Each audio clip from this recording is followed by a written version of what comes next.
Nerd, businessman, philanthropist, farmer, Bill Gates wears many hats, some more surprising than others. You might know him as the nerdy Harvard dropout who became a tech titan. But did you know he's also one of the most ruthless businessmen in history? Gates co-founded Microsoft in 1975 with a vision to make computing accessible to everyone. Little did we know this vision would lead to some pretty controversial tactics. Gates once tried to buy out his co-founder, Paul Allen, while he was battling cancer. Shocking, right? This is just the tip of the iceberg when it comes to Gates's cutthroat business practices. Let's dive into how Microsoft got started. It's a journey that spans nearly 5 decades filled with innovation, controversy, and a whole lot of zeros in the bank account. It begins in 1975 when Gates and his childhood friend Paul Allen founded the Microsoft company. Their big break came when they developed a basic interpreter for the Altair 8800, one of the first personal computers. This was just the beginning of Gates's vision to put a computer on every desk and in every home. Fast forward to 1981, and Microsoft hits the jackpot. They strike a deal with IBM to provide the operating system for their personal computers. This operating system, MS-DOS, becomes the foundation of Microsoft's empire. But here's where things get interesting. Gates didn't actually create MS-DOS. He bought it from another company for $75,000 and licensed it to IBM. Talk about a savvy business move. The 1980s and early 1990s saw Microsoft's star rise rapidly. Windows 3.0, released in 1990, solidified Microsoft's dominance in the personal computer market. By 1995, when Windows 95 hit the shelves, Microsoft was practically unstoppable. Gates became the world's richest man, a title he would hold on and off for years to come. But success often comes with a price, and for Microsoft, that price was increased scrutiny. The company's aggressive business practices started raising eyebrows. Remember Netscape? It was once the dominant web browser, but Microsoft's decision to bundle Internet Explorer with Windows quickly changed that. This move, among others, caught the attention of antitrust regulators. The late 1990s antitrust case against Microsoft was a turning point. It challenged Gates's public image, transforming him from a tech hero to a symbol of corporate greed and unfair competition. The case highlighted Microsoft's aggressive tactics, including its refusal to allow Netscape access to Windows 95, sparking a long-running legal battle that wouldn't be settled until 2002. By 2001, Microsoft was facing over 200 lawsuits in the US alone. The company was accused of monopolistic practices, and suddenly, the tech golden boy was cast as the villain. It's a classic tale of David versus Goliath, except in this case, Goliath was winning, and people weren't happy about it. Gates's reputation as a ruthless businessman led to widespread celebration when Microsoft faced this scrutiny. It's a fascinating glimpse into the complexity of public perception surrounding tech billionaires. One day, you're the innovative genius bringing computing to the masses. The next, you're the corporate boogeyman that people love to hate.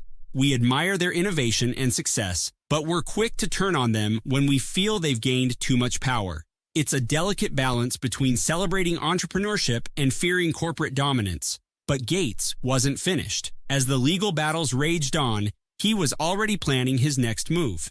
In 2000, he and his wife Melinda founded the Bill and Melinda Gates Foundation. This marked the beginning of a dramatic shift in Gates's public persona. From tech tyrant to global philanthropist, it was quite the transformation. The foundation quickly became a powerhouse in global health and development. With billions of dollars at its disposal, it rivaled the influence of the World Health Organization. Gates was no longer just shaping the digital world. He was reshaping global health policy. This pivot raises some intriguing questions. Was Gates genuinely committed to using his wealth for good? Or was this a calculated move to rehabilitate his image? The truth, as always, is probably somewhere in between.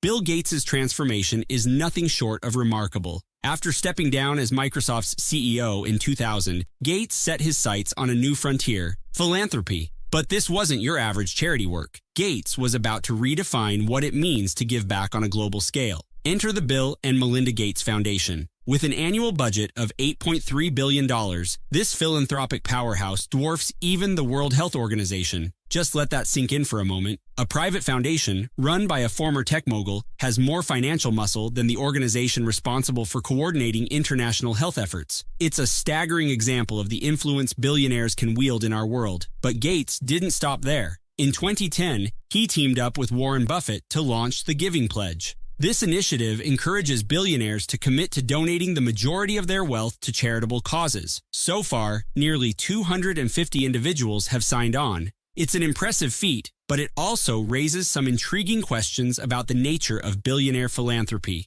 On the surface, these efforts paint Gates as a modern-day hero. He's using his vast wealth to tackle some of the world's most pressing issues, from disease prevention to education reform. Many view him as a savior in global health, crediting his foundation with significant advancements in areas like vaccine development and distribution. But here's where things get complicated.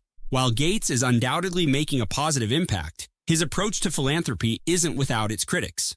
Some argue that the Gates Foundation's immense wealth and influence give it too much power over global health policies. There are concerns that this concentration of power in private hands could undermine democratic processes and local priorities. So how do we reconcile these contrasting views of Gates? Is he a global savior using his wealth for good, or a symbol of problematic wealth concentration? The truth, as often happens, lies somewhere in the middle. What's clear is that Gates's philanthropy has achieved significant health milestones. His foundation has played a crucial role in fighting diseases like malaria and polio. But it's equally clear that the scale of his influence raises valid concerns about accountability and democratic values. But just when you think you've got Gates figured out, life throws another curveball. Recent years have seen personal scandals emerge that have threatened to tarnish his carefully crafted image as a global benefactor. From allegations of workplace misconduct to questionable associations, these revelations have added yet another layer of complexity.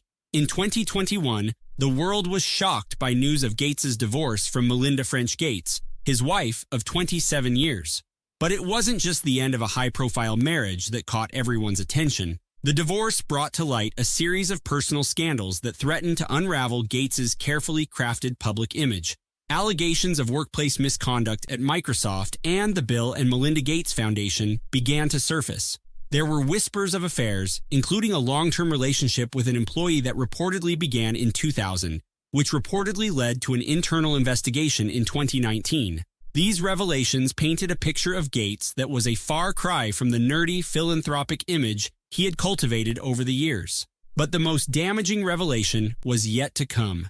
Gates's association with Jeffrey Epstein, the convicted sex offender, raised serious eyebrows. Despite Epstein's notorious reputation, Gates met with him multiple times between 2011 and 2014. When confronted about these meetings, Gates admitted it was a huge mistake, but failed to fully explain the nature of their relationship. This lack of transparency only fueled further speculation and criticism. The scandal didn't just affect Gates's personal life, it cast a shadow over his philanthropic work as well. The Bill and Melinda Gates Foundation, once seen as a beacon of hope in global health, suddenly found itself under increased scrutiny.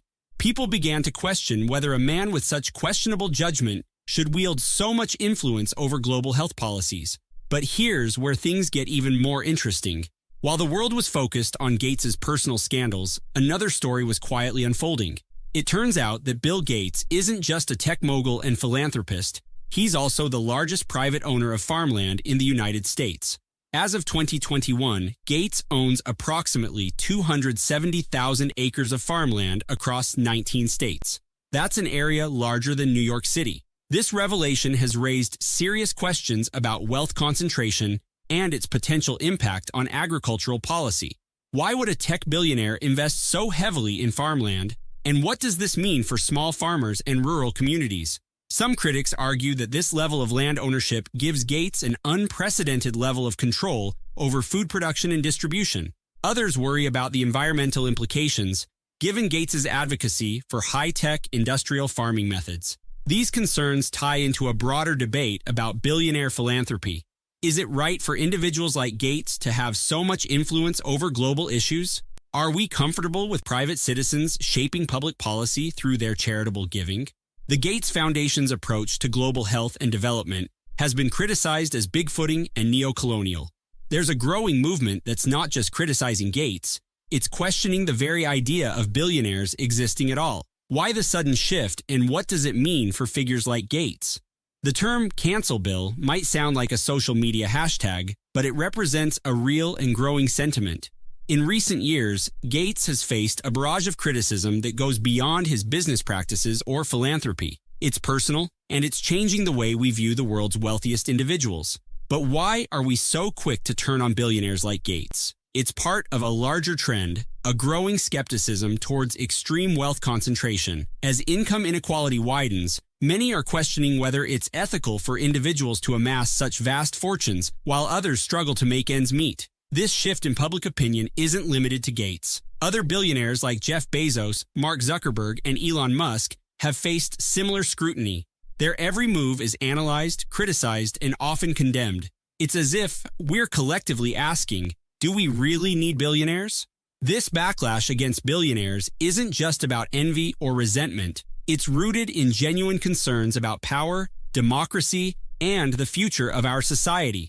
As wealth becomes increasingly concentrated, people are questioning whether our current economic system is sustainable or fair.